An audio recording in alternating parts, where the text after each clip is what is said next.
Hi, good morning viewers. How is the Josh? How is the Josh? What about today? Today is Friday. Shri Mahalakshmi దండం పెట్టుకొని రోజు day ప్రారంభించండి.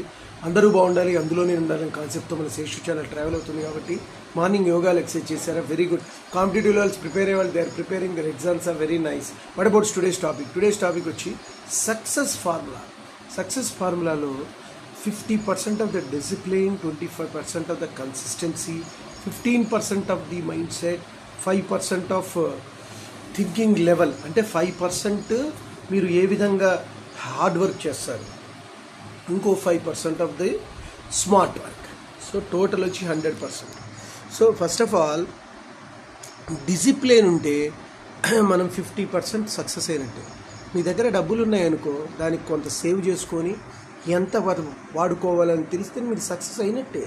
ఓ 50% of the suppose కాలేజీలో ఒక lecturer స్కూల్లో కానీ డిసిప్లిన్ స్టూడెంట్స్ని కంట్రోల్లో పెట్టారంటే 50% అతను లెక్చరర్గా సక్సెస్ అయినట్టే.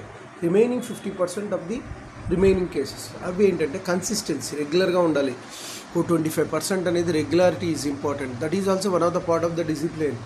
రెగ్యులర్గా నువ్వు చేస్తున్న పనిని రెగ్యులర్గా అనుకున్న టైంకి అనుకున్నట్టుగా చేసుకుంటూ పోవాలి. కరెక్ట్గా కన్సిస్టెన్సీ అది ఉండాలి.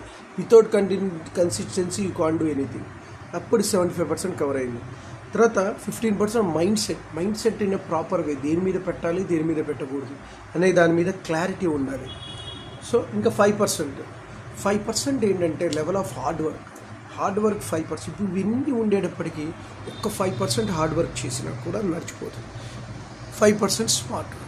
ఆ రెండు అనేది ఇది అవుతుంది. ఇక్కడ నువ్వు 50% డిసిప్లిన్కి వెళ్ళిపోయి కన్సిస్టెన్సీ 25% వెళ్ళేటప్పటికి 75% ఆఫ్ ది పార్ట్ అక్కడికే వెళ్ళిపోయింది. ఇక మైండ్ సెట్ పర్ఫెక్ట్గా ఉంటే 75 to 15 అంటే 90% వీటికి వెళ్ళిపోయింది. ఇంకా 10%, 5% హార్డ్ వర్క్, 5% స్మార్ట్ వర్క్. ఈ విధంగా చేస్తే నువ్వు సక్సెస్ అవ్వచ్చు.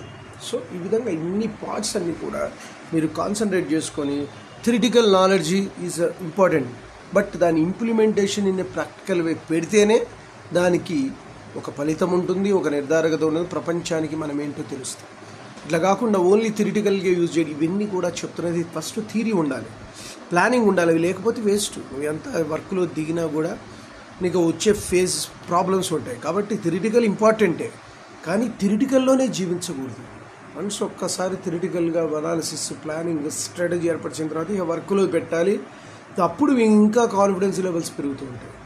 అలా మీరు అనుకున్న లక్ష్యాన్ని సాధించగలుగుతారు. ఓకే గైస్, నేను చెప్పింది మీకు నచ్చినట్టు ప్లీజ్ సబ్స్క్రైబ్ చేయండి, చాలా share to the others. One more thing, bell icon click చేయండి. అలా క్లిక్ చేయడం వల్ల నా ఎవ్రీ నోటిఫికేషన్ అవుతుంది. Bye your Sesh.